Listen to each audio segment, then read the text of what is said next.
The mother bear in hibernation gave birth to cubs while sleeping. The childbirth process caused her almost no pain. The newborn cubs followed the scent to find their mother's milk. After drinking, the little ones yawned and kept squirming and crying on their mother's body, searching for the most comfortable sleeping position. The awakened mother bear opened her eyes and licked her own children. However, facing the blizzard attacking from outside, they still needed to stay in the cave for 3 more months before they could go out. During the 5 to 7 months of hibernation, the mother bear doesn't eat or drink. She can only survive the winter by relying on stored fat in her body. Now, she also needs to nurse 2 cubs, which is an enormous drain on her body. Fortunately, the ice and snow soon melted. The 2 cubs followed their mother out of the cave. They were already impatient.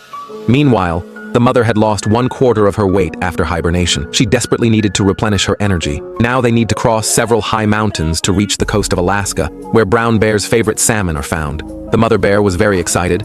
She started running, but the cubs obviously couldn't keep up. Mom could only pick up the children and force them to hurry. The weather grew warmer and warmer. Large amounts of ice and snow slid down the mountainside. The mother bear successfully avoided the avalanche using her experience. This was a reminder for this bear family. They needed to speed up their pace.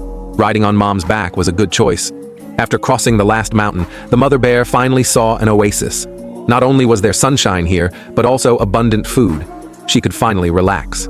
The cubs curiously examined this place.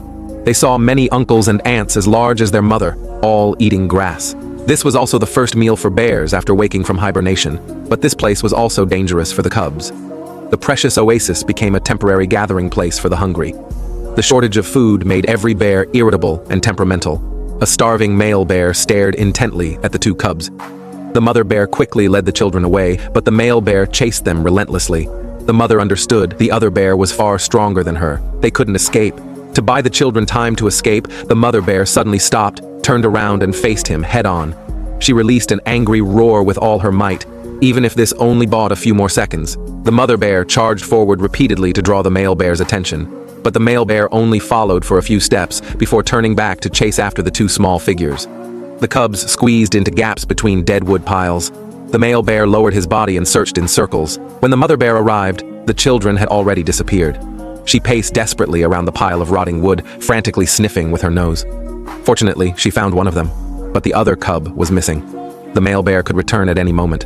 Reason told her she had to leave with the child immediately. This was a mother's most difficult choice. She kept looking back, but the child never appeared.